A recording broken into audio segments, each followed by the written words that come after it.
su presencia, el entusiasmo, la fuerza, la garra para estar acá, lo cual también nos da mucha energía, ¿ah? Y es lo que necesitamos para avanzar. Lo segundo, mamá tecnología no habla español, así que como ustedes pudieron observar, a pesar de haber tenido la clase preparada en Data, ha sido compleja y aquí hay un problema de exceso de luz, por lo tanto posiblemente no se va a ver, no se puede apagar porque estamos solo...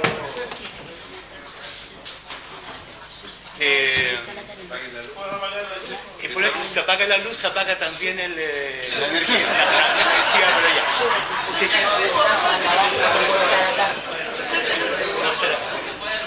Así que vamos a hacerlo a capela, si funciona, funciona, pero vamos para adelante.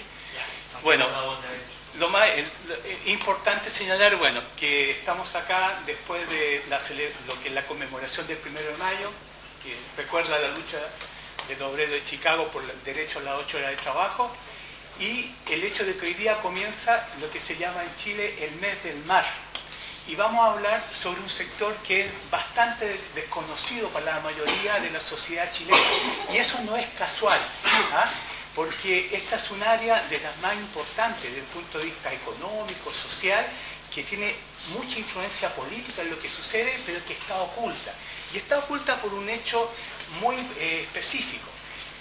Quienes controlan el sector pesquero en nuestro país, quienes controlan el borde costero, son un cartel, un conjunto de grandes empresas, que en el fondo no son grandes empresas, son clanes familiares. Y clanes familiares que tienen una pata en los partidos políticos, una pata en los negocios, en el Parlamento, y que históricamente han manejado el sector de la pesca, acuacultura, borde costero, que incluye puertos y los trabajadores portuarios, como una especie de gran fondo, de gran hacienda, incluso a trasmano de los procesos de cambio, transformación y modernización de lo que sucede en la sociedad chilena. Ese es un área. Pero también hay otro actor conocido de nosotros que controla el borde costero y nuestro mar, la Marina. Y aquí hay un elemento importante porque al final nos damos cuenta que tenemos dos presidentes en este país. Un presidente de tierra, en este caso una presidenta, pero también alguien que maneja el mar de manera exclusiva, que es la Marina de Chile.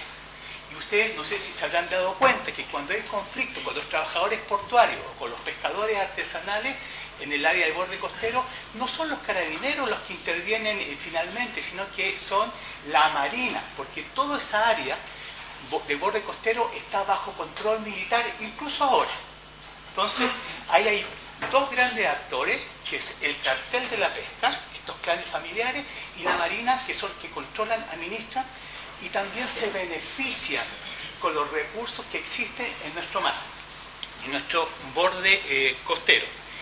Es importante señalar que durante estos últimos 4 años han ocurrido dos de las mayores expropiaciones de recursos naturales y de bienes nacionales de uso público post-dictadura cívico-militar en el país. La primera ocurre el año 2010 y es la última ley que firma la presidenta Bachelet antes de despedirse de su primer mandato, que privatiza el borde costero, la columna de agua que está adyacente ahí, y se la entrega en propiedad de manera indefinida y gratuita a las grandes compañías salmoneras y de acuicultura en nuestro país. Es decir, se está despidiendo y lo último que hace es firmar y se entrega el borde costero de la zona sur austral, que es un bien nacional de uso público. Y como esta industria venía de una gran crisis que había generado por las malas condiciones sanitarias y ambientales, había generado una crisis denominada del virus ISA, que ataca a los cultivos, que genera la pérdida de 26.000 empleos, fundamentalmente en Chiloé, la pérdida de 5.000 millones de dólares, que es puesta por el Estado para cubrir a la empresa, y la contaminación del área de Chiloé con este virus importado desde Noruega. Estas empresas que estaban endeudadas con el banco, el Estado le entrega en propiedad el borde costero, que había sido entregado por un periodo de 20 años para su uso productivo, se lo entrega en propiedad a condición de que las puedan usar como hipoteca para su deuda frente a los bancos. Es decir, los chilenos no nos dimos ni cuenta cuando perdimos la propiedad del borde costero de la 10ª región, ¿ya? Y el segundo hecho que demuestra la impunidad con que se funciona en el área de pesca y agricultura de nuestro país es la privatización de los peces del mar chileno, ¿ah? La entrega gratuita y a perpetuidad a 7 clanes familiares empresariales. Hecho ocurrido en 2012 en un proceso express. En 10 meses se privatizó los peces del mar chileno, que eran propiedad de cada uno de nosotros, y fueron entregados a estas compañías. Y eso ocurrió con un par de meses antes de las elecciones. ¿Ah? Con lo cual está toda la información de la entrega de dinero corporativo, empresariales, a los partidos políticos, a los parlamentarios y a los candidatos para su financiamiento posterior a la aprobación de ley de pesca, hecho que así ocurrió. ¿Ah? Entonces, estas dos situaciones han sucedido con el desconocimiento de la mayor parte de la ciudadanía chilena, de la pérdida de la propiedad de los recursos pesqueros y del borde costero y columna de agua en beneficio de estos grupos empresariales, que están interrelacionados. El sector de pesca y el sector de acuicultura son los mismos grupos. En la acuicultura la diferencia es un nuevo proceso. La llegada de grandes compañías transnacionales noruegas, japonesas y españolas, que están controlando todo lo que es el borde costero desde Chiloé hasta Magallanes en este momento. ¿Sí? Profesor, ¿qué diferencia hace usted entre borde costero y columna de agua? El borde costero es todo en la playa, el borde donde se instala la actividad, y la columna de agua es el agua adyacente y se le entrega en propiedad tanto la superficie para poner los centros de cultivo como el fondo marino. Es como si fuera una especie de hacienda o fundo hacia abajo. Hacia abajo. Eso es propiedad de las compañías al día de hoy. ¿Sí? Es como la plataforma continental, más o menos. Sí, pero está más cerquita a la playa. A la plataforma continental se puede expandir hasta 110 kilómetros. ¿Ya? Entonces, toda esa área, el borde costero de nuestro país, está siendo progresivamente privatizado. Para entender la importancia del mar en nuestro país, lo primero que quiero muy sucintamente señalar que el mar, y Chile puede ser entendido como una larga playa que está adherida a la cordillera de los Andes, se encuentra absolutamente influenciada ambientalmente por el mar. Nuestro clima depende del mar absolutamente, nuestra actividad económica es tercer sector desde el punto de vista de la economía, cuarto desde el punto de vista de generación de empleo. Es importante señalar que los ciclos tan vitales de la vida, como el oxígeno, el ciclo del agua y del carbono, dependen del mar para nuestra existencia. Así de importante es. Otro hecho que es el mar, es el medio en el cual Chile se vincula el 90% hacia el resto del planeta. Es decir, la economía chilena, el 90% de toda la producción sale vía los puertos. Así de importante es. Y ustedes han visto cuando ha habido algún conflicto en el sector portuario y se paralizan las exportaciones, los tipos saltan del punto del sector empresarial, ¿ah? Porque es vital. Bueno, teníamos, a ver si puedes distinguirse la segunda, un mapa donde, no, anterior a eso, no se ve mucho, ¿ah? Pero aquí importante señalar, no se ve nada, aquí está América Latina, pero es importante señalar que nuestro país se encuentra ubicado en el Pacífico suroriental, ¿ya? Que es una de las 5 áreas marinas más productivas del planeta. Chile y Perú son el cuarto países de mayor producción pesquera del mundo, ¿ya?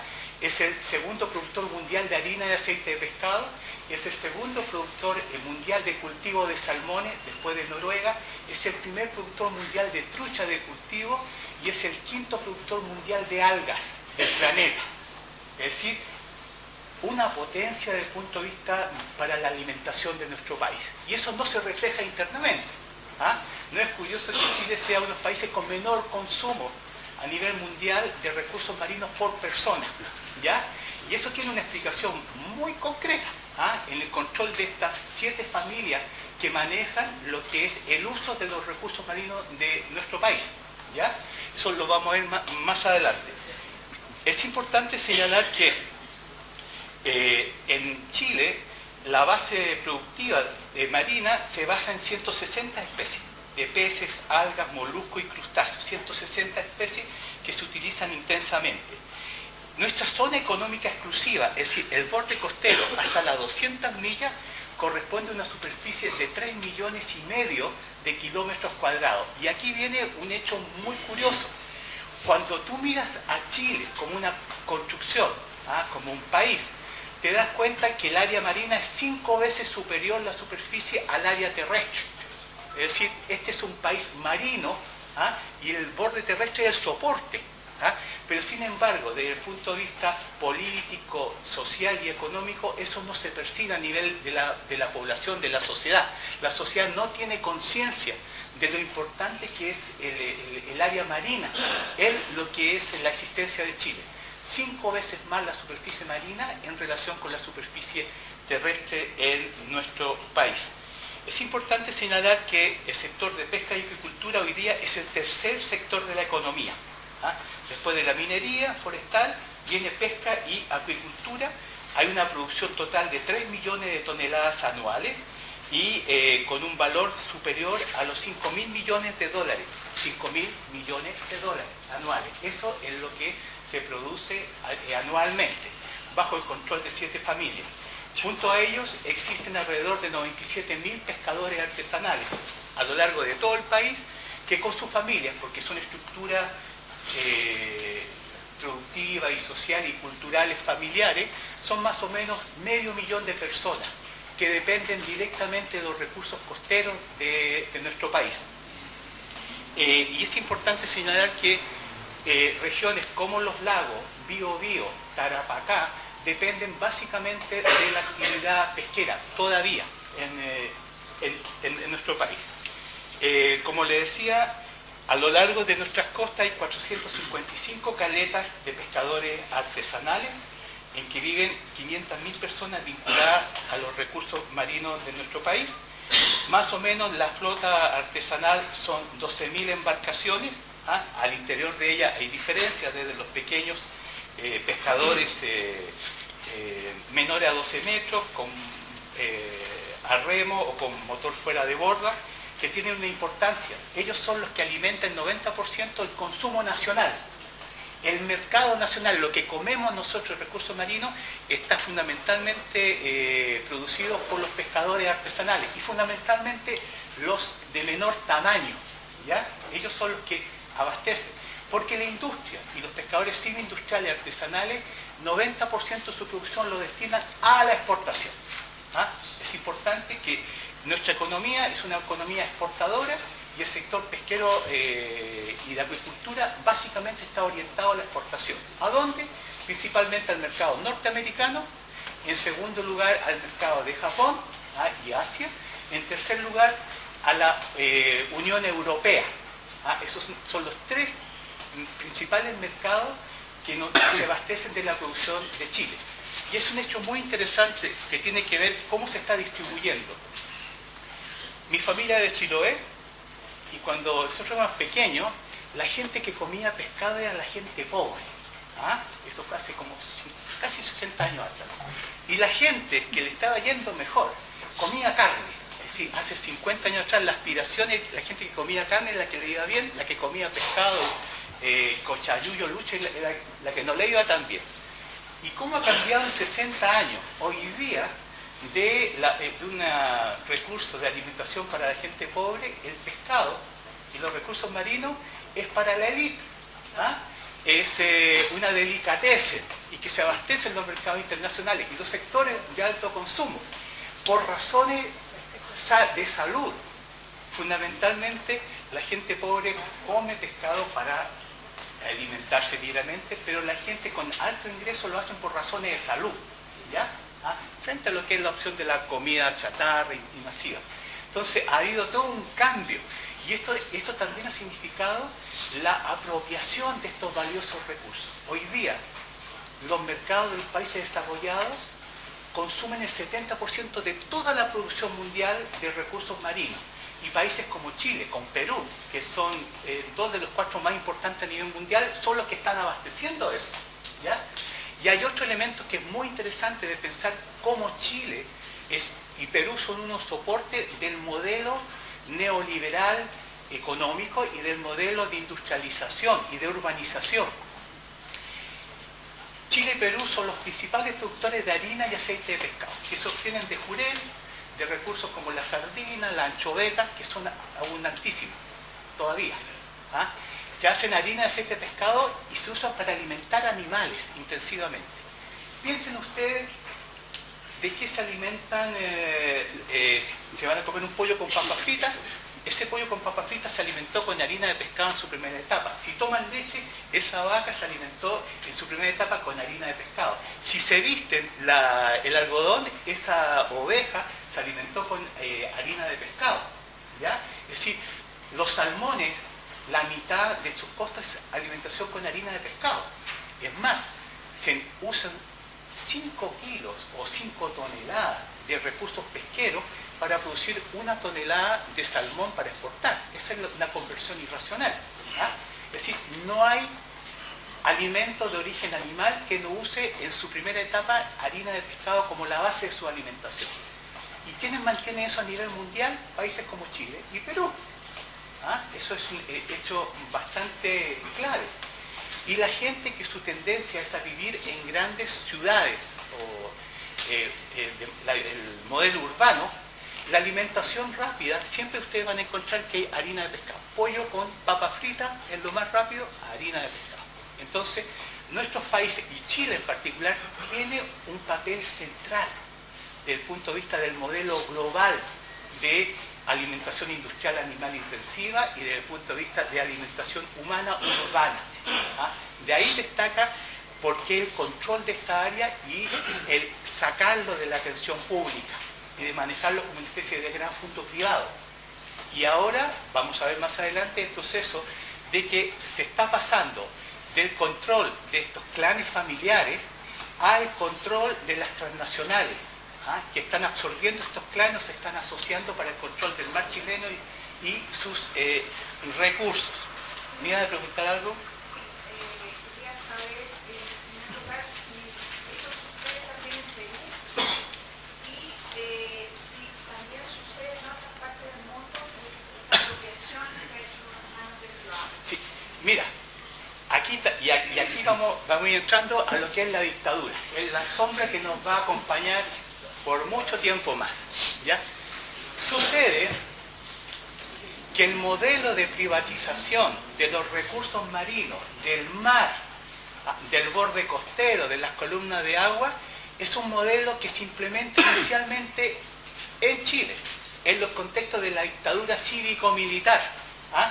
Ahí hubieron algunas pequeñas características, pero se pudo implementar eficazmente durante los gobiernos de la concertación, fundamentalmente de Ricardo Lagos y de Michelle Bachelet. ¿Ah? Y este modelo, que es un modelo propiciado por el Banco Mundial y el Fondo Monetario Internacional, fundamentalmente, es un modelo que ahora se exporta a nivel mundial. Y le dicen, háganlo como se hizo en Chile. ¿Ah? No dicen que se hizo bajo las condiciones de una dictadura que impedía cualquier tipo de oposición social o política efectiva. Y el modelo de expropiación de los recursos marinos del mar es el modelo chileno, que incluso ahora se está implementando en el resto de América Latina, en Perú. Y es muy curioso. Hoy día, en gran cantidad de países de América Latina, se están modificando las leyes de pesca para ser cambiadas con la ley de pesca que fue aprobada el año pasado en Chile. Ese es el patrón en el cual todos tienen que seguir. ¿Ya? Y es un patrón que le abre la área marina a las grandes compañías transnacionales y a los grandes grupos económicos que existen internamente. Entonces, el modelo de privatización del mar, de apropiación, es el modelo que se genera acá, en Chile, y se exporta a nivel internacional. Países como Rusia también se está tratando de ver cómo se privatiza a la chilena, ¿ah? O los países nórdicos que ahora están cambiando su gobierno, del gobierno socialdemócrata al gobierno de derecha, están tomando el modelo chileno. Por eso es que es muy importante la lucha acá en nuestro país, ¿ah? Por derrotar el modelo liberal y cambiarlo, porque eso también va a ser una señal internacional de que ese modelo ha entrado en un nivel de crisis, que en el laboratorio mundial del neoliberalismo, que es Chile, Chile ha sido siempre un país laboratorio en lo político. La sociedad tiene la capacidad de empezar a revertir ese proceso. Esto tiene un efecto a nivel global profundo que nosotros no percibimos todavía, ¿ya? Entonces, esa es tu pregunta. Quería hacer el alcance con respecto a lo mismo, el Tratado Transpacífico, el famoso tratado que se viene tratando, o sea, que se viene discutiendo hace rato en la alta esfera y que no solamente va a involucrar el mar, también va a involucrar las semillas a nivel tierra. Los tratados internacionales, importante señalar. El acuerdo ese Sí. Transpacífico. Pero, bueno, el contexto. Chile es uno de los 5 países que tiene más acuerdos de libre comercio a nivel mundial. ¿Ya? Tiene como 162 acuerdos de libre comercio con países bilaterales, pero también con bloques económicos. ¿Ya? Y eso hace, y aquí hay un hecho, que el 90% de la economía chilena, que es una economía en base a recursos naturales todavía, 82% de la economía chilena son recursos naturales con bajo valor agregado que se exportan. En lo minero, casi un 46% de nuestra actividad económica es minera. En lo forestal, fundamentalmente es producción de celulosa. En el sector de pesca y acuicultura y agricultura para la exportación. Hoy día, si sacamos la cuenta, Chile está exportando productos para 10.000 millones de personas, de consumidores, que no los vemos. Cuando dicen que Chile es un país con 17 millones de personas, desde el punto de vista del medio ambiente, de los recursos naturales, del uso del agua, no es así. Hay 9.993 millones de personas que están al lado nuestro consumiendo y no lo percibimos. Y ahí uno se da cuenta que este es un país riquísimo desde el punto de vista de recursos. Y que, sin embargo, son consumidos y exportados a nivel global. Y ahí el mar juega un rol clave. Los acuerdos y los tratados lo que están haciendo es profundizar y facilitar ahora el proceso del control transnacional sobre nuestros países. Y en ese proceso, en un tiempo más, lo menos importante del sistema político nacional va a ser el poder central. El presidente de un país es lo menos importante. Va a estar gobernado, como ya lo es, desde los centros financieros internacionales. Entonces, estos tratados solamente están dando el marco jurídico para consolidar esa situación. Y vamos a ver en el sector de la privatización pesquera, se le entregaron a estas grandes empresas pesqueras la propiedad de los recursos del país a perpetuidad y gratuitamente. Y si en el futuro un nuevo gobierno democrático quiere recuperar los recursos pesqueros del país, va a tener que indemnizarlos por el, como dicen, por el uso de los recursos pesqueros hasta el último pez que ellos hubiesen utilizado, lo cual hace imposible cualquier tipo de indemnización. Y si no es así, las empresas tienen el derecho a denunciar al país a nivel internacional y que los bloqueen económicamente. Así está estructurándose y construyéndose este proceso expropiador. Sí. Quería pedir si es posible en el transcurso de la exposición que vayas dando tips constituyentes. Sí, no, vamos, una vez que presentemos cuál es el marco que nos encontramos, cuáles son los elementos constituyentes claves que hay que enfrentar y luchar por ellos para revertir esta situación. Sí, no hay problema. Espera. Sí, a ver, está ahí. Quisiera, porque creo que no lo nombraba hasta el momento, que agregara el territorio antártico, que es el doble de Chile, inclusive el territorio. Ya. Creo que se ha hablado de un Chile continental, me gustaría que integrara el territorio antártico. ¿Qué pasa con eso? Bueno, para también ir viendo, el mapa nos hubiese ayudado mucho, esta visión que cambia desde la visión terrestre tradicional a esta visión oceánica, continental. Nuestro país se proyecta hacia la Polinesia, que es un área importantísima desde el punto de comercio, desde el punto de vista del transporte, de generación de conocimiento, y hacia el área antártica, que es el área en que toda la inversión transnacional está avanzando. Y no es curioso que las inversiones en pesca y acuicultura de Noruega, de Japón y los países europeos están yendo hacia el cono sur de América Latina, porque en los próximos años se va a tener que revisar el Tratado Antártico. ¿Ah? Y eso, hasta el día de hoy, todos los países que son parte del Tratado Antártico tienen pretensiones de soberanía, pero la han congelado a través de este tratado. La Antártica es un área riquísima en recursos pesqueros, en recursos mineros, en petróleo. ¿Ah? Por lo tanto, en un tiempo más va a haber una gran lucha entre las grandes potencias con los países tal como Chile, Argentina, Uruguay, Brasil, que son parte de este tratado. ¿Ah? El área antártica, donde Chile tiene pretensiones de soberanía, ¿ah? es un área de la última reserva del planeta, un área que todavía no está gravemente impactada ambientalmente. ¿Ah? Entonces también es un área de responsabilidad para la sociedad chilena y para las generaciones futuras. Acá hay otro elemento que tenemos que incorporar en la discusión constitucional: los derechos de las generaciones que todavía no han nacido y que nosotros tenemos la responsabilidad de defenderlos. ¿Ah? Para que cuando ellos lleguen puedan tener la posibilidad de disponer de un medio ambiente no contaminado, de los recursos para tener una calidad de vida. Eso es un elemento importante a señalar. ¿En qué situación está hoy día el sector de pesca y acuicultura en nuestro país? Hoy día nos encontramos en medio de la mayor crisis pesquera a nivel nacional.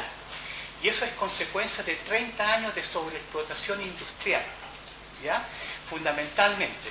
Y es importante señalar que esta crisis de origen industrial ha significado que recursos tradicionales como el jurel, como la merluza común, que era el plato más popular del pueblo de Chile, de consumo, ¿ah? hoy día se encuentra en situación de sobreexplotación.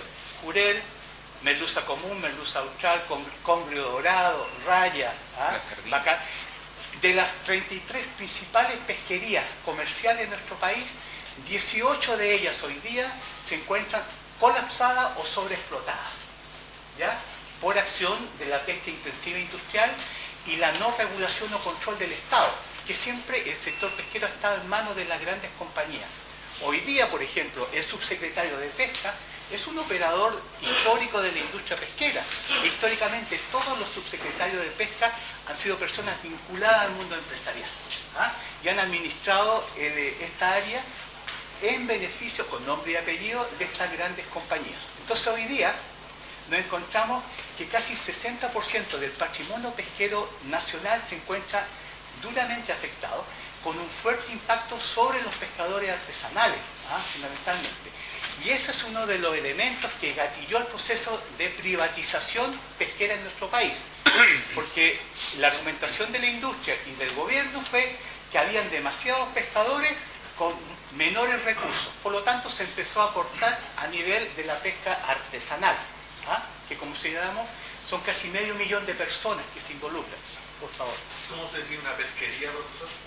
Una pesquería es un área de extracción de recursos, un área física donde existen recursos y donde estos son extraídos anualmente, ¿ah? para un uso comercial. ¿Están definidas por ley en algún momento? Están definidas por ley, están definidas por área, están definidas por recursos. ¿Ah? Y una pesquería, no solamente cuando tú vas a pescar jurel, extrae jurel, en el caso de la pesquería industrial, que usa técnicas como la pesquería de cerco o de arrastre, que no son selectivas. Tú pescas una especie objetivo y sacas 50 especies más asociadas, ¿ya? Aquí hay un tema muy clave. El Estado nunca ha tenido una capacidad real de fiscalización y control. No porque no pueda, sino que no haya voluntad política y su base ha sido el dejar hacer, para que la industria pueda capitalizar rápidamente a través de lo que son pesca de grandes volúmenes no selectivas. ¿Sí? El profesor plantea abiertamente que el subsecretario de Pesca, el militante socialista, Zunico. Ahora Zunico, sí. Zunico históricamente se le ha conocido como un operador de la Asociación de Industrias Pesqueras del Biobío. ¿Ah? Y ese ha sido su rol. Tuvo un periodo como diputado lo único que se le conoció fue trabajar para la privatización de los recursos pesqueros el año 2011-2012. ¿Ya? Y al día de hoy lo que ha hecho SUNICO fundamentalmente es ir fortaleciendo la posición de ACIPES en la octava región en términos de lo que son las cuotas de pesca, pesca de investigación. Es decir, él sigue siendo un operador en función de un sector de la industria. ¿Sí?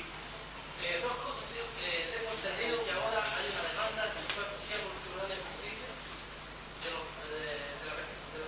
Sí, por la ley. artesanales. Felizmente, por decirlo así, ha sido acogida y está llegando el caso Longueira sí. a los tribunales, que es muy importante. Y la otra cosa que hago de dice que falta voluntad política, no, hay voluntad, pero para 7 familias. Sí.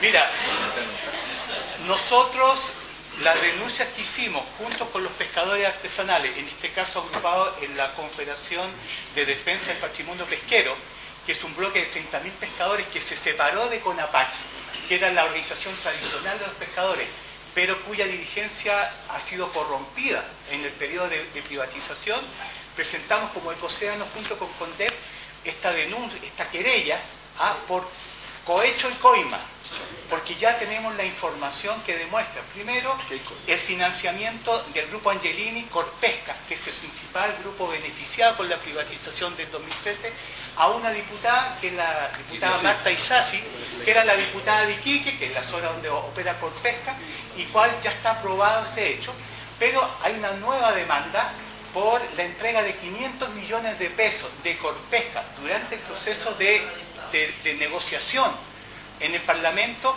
a la Comisión de Pesca, donde estaba el Horvath, donde está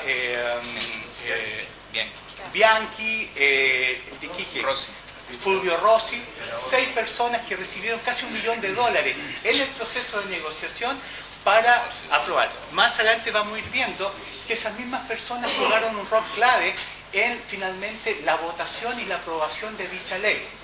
A su vez, hay nuevos datos, porque se habló con los fiscales que están llevando el caso Penta y Soquimich, y ahora hemos logrado demostrar que la empresa Corpesca, junto con el Golfo, que es el grupo Yacón y Santa Cruz, que son los principales financistas de la democracia cristiana, y ahí hay una arista nueva. Sí, claro, Yacón y Santa Cruz financió durante ese periodo al principal promotor de la privatización pesquera, que era el ministro de Economía de la época, que era el Longueira, Pablo Longueira.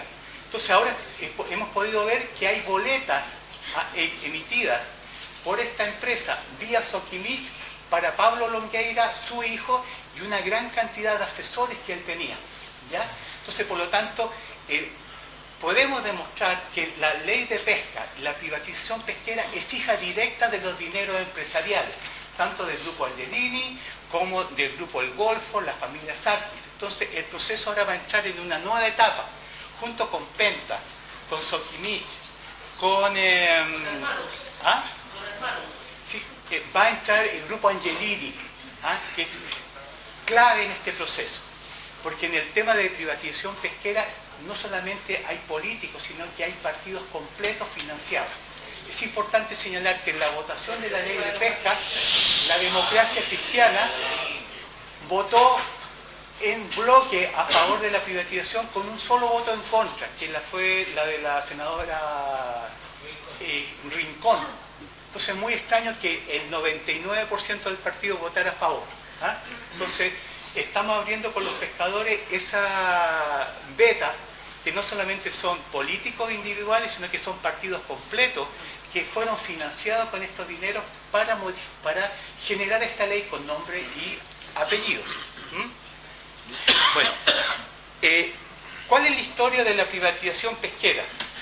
El primer intento de privatización pesquera comienza en la finalización de la dictadura militar, con José Toribio Merino. ¿Ustedes se acuerdan? Los martes de José Merino.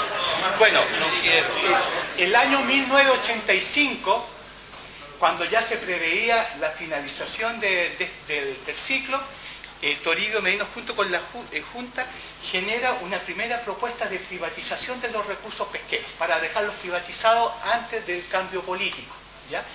Este proceso de privatización, propuesta de dictadura, era menos privatizador que el que finalmente se obtuvo durante el gobierno de Piñera junto con la Concertación, porque dejaba un porcentaje de las pesquerías nacionales abiertas a una licitación anual, es decir, cualquiera podía entrar a licitar anualmente volúmenes de captura, con lo cual no se le daba la propiedad absoluta a estas 7 familias, ¿ya? Como esto no estaba muy definido, fue bloqueado por los grandes grupos empresariales, curiosamente, y la propuesta de Toribio Medino fue congelada, ¿ya?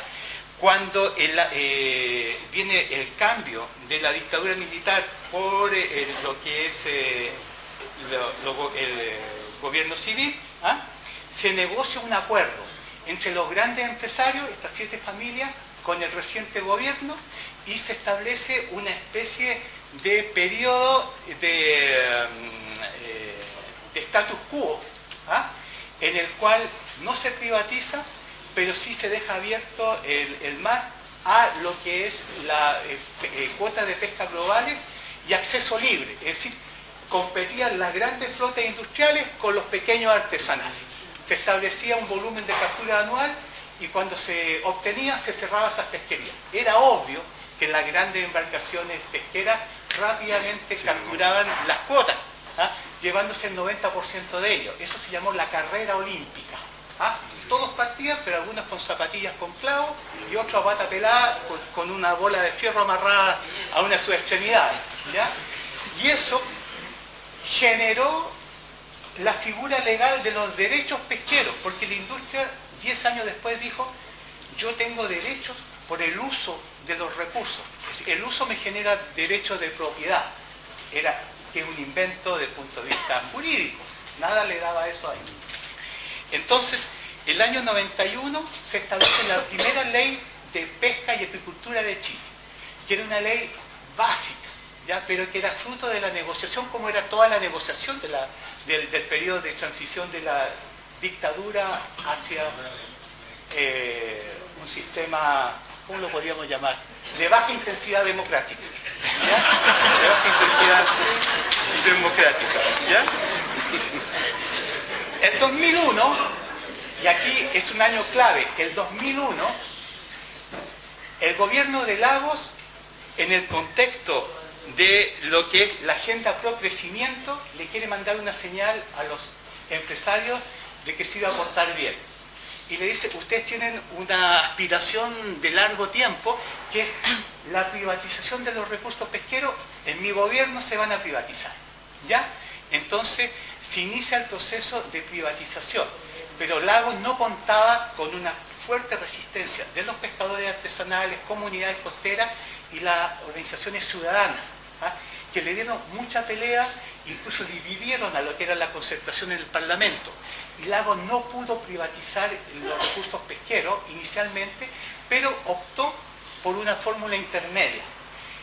Ley corta, ley larga, que es la fórmula que la concertación ha hecho para privatizar varios recursos. Y la ley corta de Lagos fue, mira, vamos a entregar en propiedad temporal los recursos pesqueros de acuerdo al porcentaje de captura de cada una de las empresas y de los pescadores artesanales. Entonces, Lagos les pidió que mostraran sus volúmenes de captura durante 10 años y las compañías que se habían preocupado de registrar todo eso y en los últimos años, cuando ya sabía que venía la privatización, aumentaron las capturas inexistentes, pero la aumentaron para tener mayor porcentaje, dijeron, estos son nuestros porcentajes. Y los pescadores artesanales, que le habían dicho, mire, no registren las capturas porque le van a cobrar impuestos, los van a controlar. Obviamente, cuando tuvieron que presentar su documento, tenían menos del 10%. Entonces, el Estado chileno dijo, queda clarito, 90% de los recursos se van a dividir entre estas 7 familias y el 10% de los recursos entre estos 97.000 pescadores artesanales. Y esa fue la base legal en el cual se inicia el proceso de privatización. Entonces Lagos dice lo siguiente, esto va a durar 10 años hasta el 2011, ¿ah?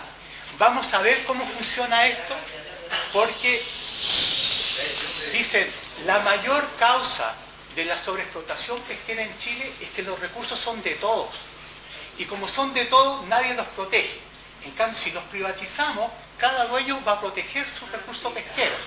Esa era la hipótesis, ¿ah? El año 2001.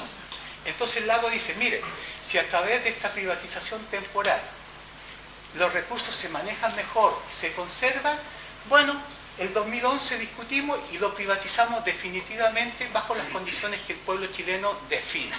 ¿Ya? Entonces, durante estos 10 años, 2001-2011, ¿qué es lo que sucedió? Las grandes empresas pesqueras le dieron como caja los recursos porque el tema era capitalización rápida. El sector pesquero industrial lo que hace con los recursos pesqueros es como tirar la mano a un banco. Saca dinero fresco que lo reinvierte en otros sectores de la economía que son más rentables. El sector pesquero industrial en nuestro país es un sector rentista. ¿Ah? Podría dedicarse a producir zapatos, producir cualquier cosa, produce pescado, ¿ya? Pero el pescado para ello es generar capital financiero que lo reinvierte en otros sectores de la economía, no lo reinvierte en el sector de la pesquería.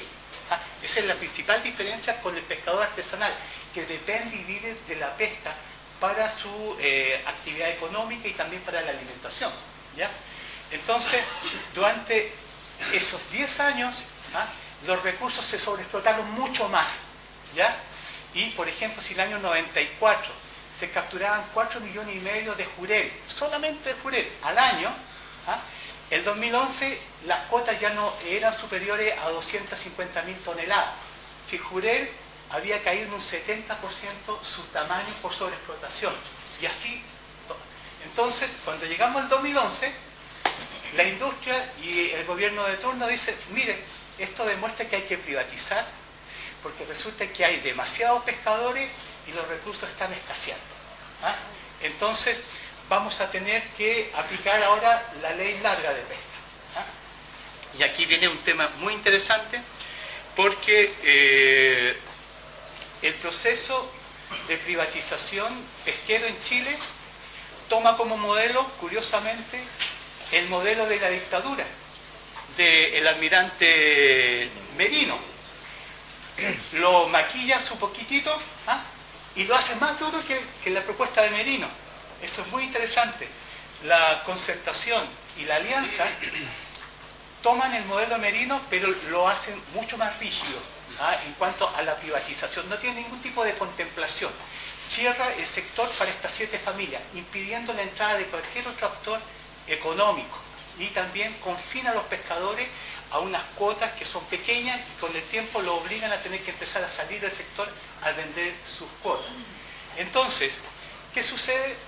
El 2010, 2011, comienzan las negociaciones entre la alianza y la concertación. Y ahí Longueira tiene un rol central como un articulador. Longueira ya había salvado a la concertación de un par de situaciones políticas complicadas. Entonces Longueira dice, bueno, ahora me devuelven la mano y vamos a llegar a un acuerdo político entre la concertación y la alianza para privatizar los recursos pesqueros sí o sí, ¿ya? Nosotros hemos colocado hace 15 días atrás en los medios un correo electrónico del año 2011 que nos fue enviado, donde Longueira le informa a las grandes empresas pesqueras que ya han negociado con la concertación el acuerdo para privatizar en el Parlamento. ¿Ah?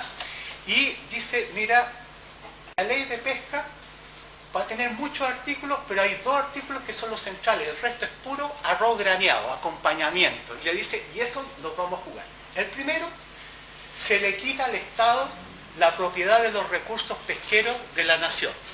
Es decir, el Parlamento y el gobierno le quita al Estado la propiedad de los recursos pesqueros de la nación. Le quita la capacidad de asignar propiedad de los recursos y derechos de acceso y uso de ellos a los pescadores, a las comunidades costeras, a los pueblos originarios. Se los quita. Y se les transfiere estas capacidades al mercado. Y para ello se crea un mecanismo que es muy ingenioso, las cuotas individuales transferibles de pesca a cada una de las empresas individual, y a los pescadores en grupo se les entregan cuotas de pesca que pueden ser vendidas, arrendadas, hipotecadas, incluso heredadas, ¿ya? Y le dicen, señores, ahora ustedes son hombres libres, son emprendedores, necesitan dinero, vendan sus cuotas o parte de ellas. Necesitan pescar más, compren en el mercado. Si tienen deudas, pueden pagarlas con... Es como una tarjeta Visa. ¿Ah? Use esta tarjeta para pagar sus deudas, comprar, vender o arrendar. Esa es la lógica, ¿ya? Y para eso, es muy importante, lo que hace el gobierno de Ricardo Lagos, y ahí hay un hecho que también hay que tenerlo en cuenta, quiebra la única organización de los pescadores artesanales, que es la Confederación Nacional de Pescadores Artesanales de Chile, histórica, una organización fuertísima a nivel nacional que siempre se opuso a la privatización con todos los gobiernos, incluso en la dictadura. ¿Ah? Lo que hace Lagos es dividirla y le crea una confederación paralela, la CONFEPACH. La CONFEPACH, que se crea en el piso 18 del edificio Centenario en Valparaíso con abogados de la Subsecretaría de Pesca. Ellos arman la confederación paralela, toman dirigentes de la CONAPACH, los colocan ahí y le dicen, mira, todos los recursos del Estado para capacitación, motores, equipos de frío, puertos, van a ir para la CONFEPACH. Y para la CONAPACH, nada. Con lo cual, se fortalece a la CONFEPACH, muchos pescadores van hacia ella y la empiezan a utilizar como la confederación que respalda las políticas gubernamentales del agua. Entonces llegamos al 2011 con el sector pesquero artesanal dividido en la CONAPACH y la CONFEPACH. ¿Ah? La CONAPACH oponiéndose a la privatización y la CONFEPACH respaldando los procesos privatizadores políticos. Pero en el gobierno de Piñera, junto con la Concertación y el Partido Socialista, es muy importante en este proceso, conversan con la CONAPACH y a los dirigentes le dicen, miren muchachos, esta privatización viene sí o sí, ¿ah? Y en vez de oponerse, ustedes deberían sacar ganancias de ella. Entonces, Longueira crea una mesa de conversación pesquera, absolutamente ilegal, ¿ah? En que junta a los grandes empresarios pesqueros, ¿ah? A estas 7 familias, con los dirigentes de la CONAPACH y CONFEPACH. Y les dice, nosotros, para facilitar este proceso de apoyo a la privatización de los pescadores artesanales, vamos a traspasar 27 millones de dólares en cuotas de pesca de la industria, se las vamos a pasar a ustedes, como una forma de estimular que ustedes como dirigentes apoyen. Y ustedes saben que un cañonazo de 27 millones de dólares cuesta resistirlo. Con lo cual, durante una semana, negociaron y se transfirieron recursos pesqueros. Ilegalmente. Legalmente eso fue una colusión. Porque los grandes empresarios pesqueros, con los dirigentes de la pesca artesanal, se repartieron recursos que no eran de ellos, eran de toda la sociedad. ¿Ah? Ahí pasa a ser ilegal. Y con el aval del ministro de Economía, del Estado. Es una situación impresentable que ahí se generó. Entonces, una vez que se llega a ese acuerdo, teníamos la foto del acuerdo, que es fantástica, aparece Longueira con los dirigentes artesanales y los grandes empresarios, como antes levantaban las manitos, aquí se dan las manos. ¿Ah? Eso fue, ahí está. Ahí está Longueira, Sarkis, que era el presidente de la Sociedad Nacional de Pesca, que reúne a todos los grandes tiburones pesqueros, Hugo Arancibia de la CONFEPACH, Zoila Bustamante de la CONAPACH y el subsecretario de la época, Galilea. Y ahí se firma ese acuerdo que le da el visto bueno a la privatización de los peces del mar de Chile. ¿Ya? Es importante señalar que la mayoría de los dirigentes pesqueros que estudió en esa época ya no están. Se fueron para la casa. ¿Ah? Listo. Entonces, Longueira, teniendo el acuerdo entre Concertación y Alianza político para privatizar los recursos, armando el acuerdo entre los pescadores artesanales y los grandes empresarios para respaldar la privatización, ¿ah? Tiene marcha blanca y coloca el proyecto de privatización, la idea de legislar, en junio del 2012, Y en noviembre de 2012 ya estaba aprobado. Hubo movilizaciones, luchas, qué sé yo. Y bueno, la primera artículo central de la ley era eliminar al Estado como dueño de los recursos hidrobiológicos de la nación, ¿ya? Y transferir todas las capacidades del Estado al mercado, ¿ah? Para entregar propiedad, para asignar derechos de uso y acceso a los recursos pesqueros. Ya lo había hecho Bachelet anteriormente con los derechos de uso y acceso al territorio costero. Sí, aquí vamos cerrando las dos brechas, ¿ah? Costa, columna de agua, recursos pesqueros privatizándose, ¿ah? Y el segundo elemento, sí. De todas maneras, el Estado salía ganando algo por el impuesto. Nada. El Estado entrega potestad y capacidades que tenía históricamente a estos 7 grupos. El Estado entrega a perpetuidad y gratuitamente, sin ninguna compensación, estos recursos pesqueros. El Estado le asegura legalmente a estos 7 grupos el uso exclusivo y excluyente de los recursos pesqueros de la nación. Si alguien quiere entrar a pescar en Chile hoy día, le tiene que comprar cuota de pesca a una de estas 7 familias. No puede entrar de otra manera, ¿ah? Ellos tienen cautivos los recursos pesqueros de la nación, ¿ya? El segundo elemento clave en la ley de pesca es que... Una aclaración. ¿Sí? Una aclaración. El borde costero, usted dijo en un momento que era de la parte de Chile. ¿Es de todo Chile o es solamente de una parte? El borde costero, sobre creo 20 metros de la línea de mar alta marea, es propiedad, es bien nacional de uso público. No pueden impedir ahí su utilización. Pero lo que estamos hablando es del borde costero, donde llega la mar alta marea, de ahí hacia lo que es el mar. Toda esa área del borde costero marino, ¿ah? Está privatizado. Todo. ¿Ya? ¿Ah? Fundamentalmente en la zona sur austral, ¿ah? En la otra zona está bajo la figura de 5 millas de protección, que se supone que es unas 5 millas para proteger ambientalmente los recursos, porque esas 5 millas son las más productivas, las más frágiles, y también para derecho exclusivo de la pesca artesanal. Pero ¿qué ha pasado? Los sindicatos de pescadores han negociado con la industria y les cobran un arriendo por entrar a perforar las 5 millas, por ser violado, como dicen allá. ¿Sabes que permitimos que nos violen algunas veces y ustedes nos pagan? Entonces ustedes pueden ver barcos industriales de arrastre cerquero casi pescando en la roca, ¿ah? Cosa que está prohibida, ¿ya? Pero bueno, Una consulta. Sí. Porque yo entiendo que el tema de lo que habla del borde costero es el sistema de concesiones.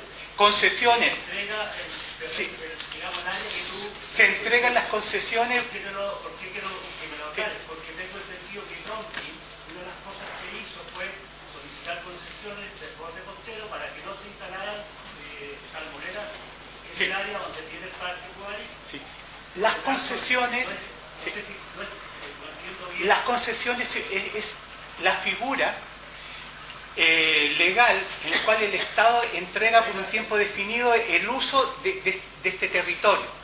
Pero en el caso de la ley de pesca se encontró el mecanismo de que se entrega por 20 años, renovable automáticamente por 20 años, por 20 años y por 20 años, lo cual en la práctica es la entrega a perpetuidad.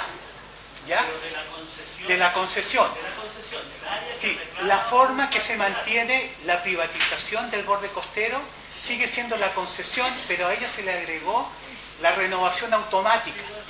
Y eso permite que el dueño lo pueda hipotecar o lo pueda vender, por lo tanto sin ningún tipo de traba. Ya. La segunda elemento de la ley de pesca es que se establece un sistema de licencias de pesca a 20 años, renovable automáticamente, que puede ser uso de todo tipo de negocio, vendido, comprado, arrendado, hipotecado, ¿ya? Esa es la clave. Esos son los dos artículos clave de la ley de pesca. Todo lo demás es secundario, ¿ya? Vamos a ir apurando el tema. ¿Quiénes son las 7 familias? Angelini, con 3 grandes compañías que controlan el 90% de toda la pesca del norte de Chile. El área que está en disputa con Perú era un área que era el área de captura de Angelini, fundamentalmente. Ellos controlan, junto con el grupo El Golf, Villacón y Santa Cruz, el 80% de la pesquería de Jurel, que es la principal pesquería de nuestro país. Un momentito. Jorge Fernández y Francisco Cifuentes, que es dueño de la pesquera Camanchaca, tanto en la zona norte como en el centro-sur, se fusiona con la familia Stengel, Bio Bio, y con Bruma, que es un gran conglomerado, y Roberto Izquierdo Menéndez, que muchos se recordarán porque fue partícipe de lo que es el atentado contra Schneider.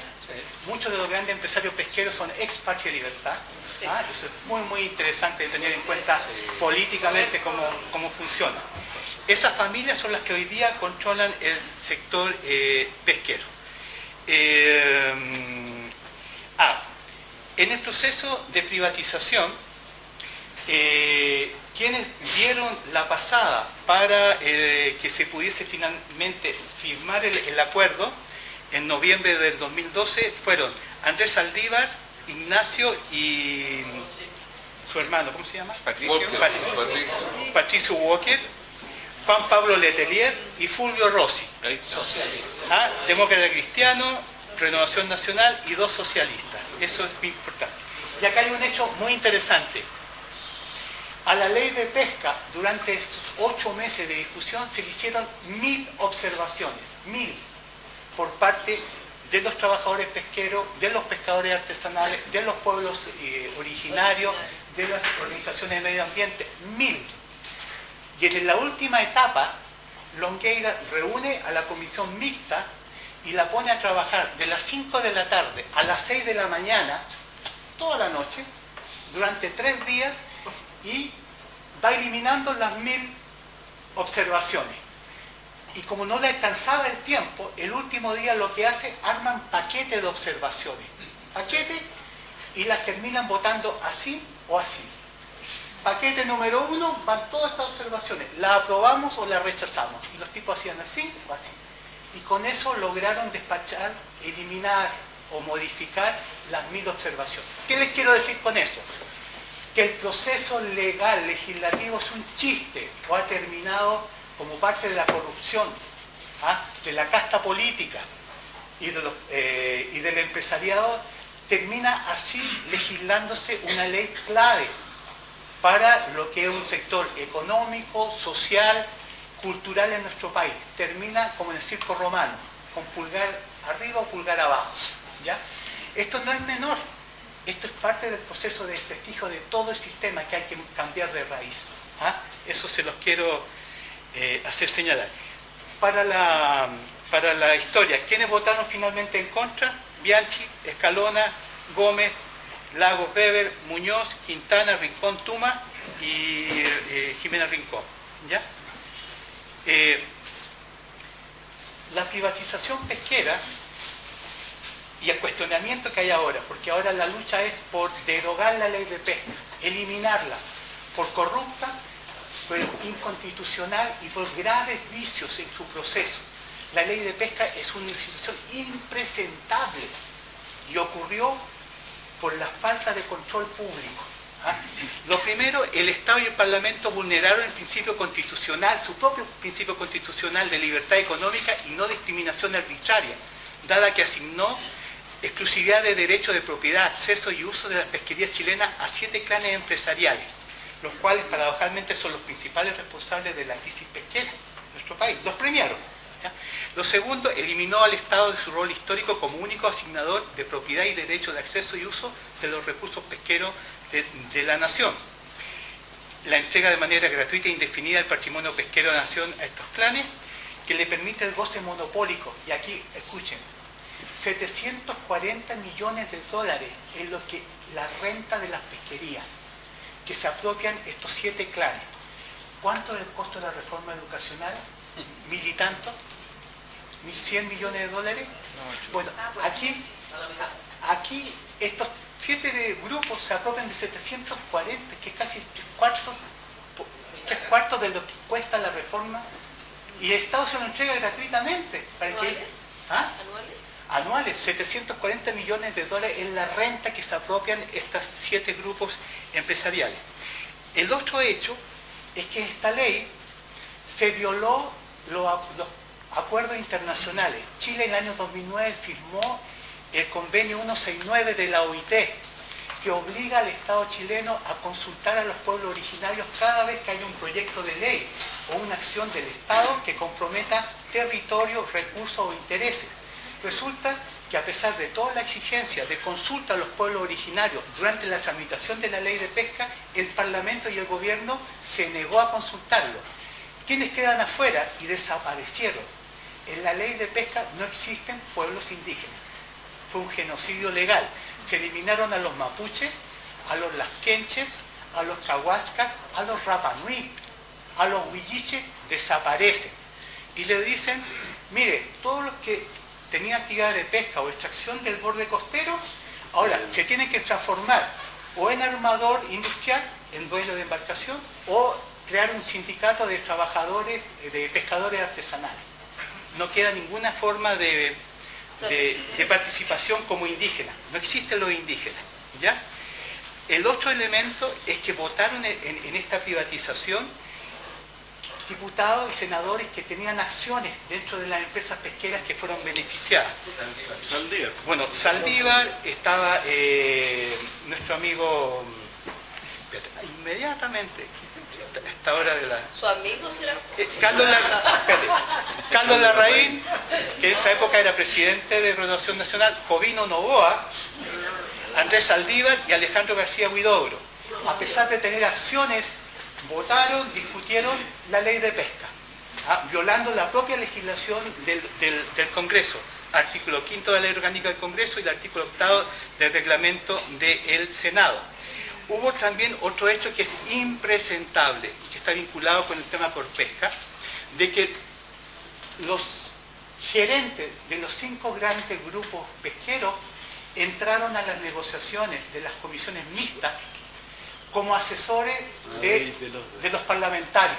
Es decir, y está firmado, cada parlamentario tenía el gerente del grupo de empresas pesqueras que le iba indicando cómo negociar.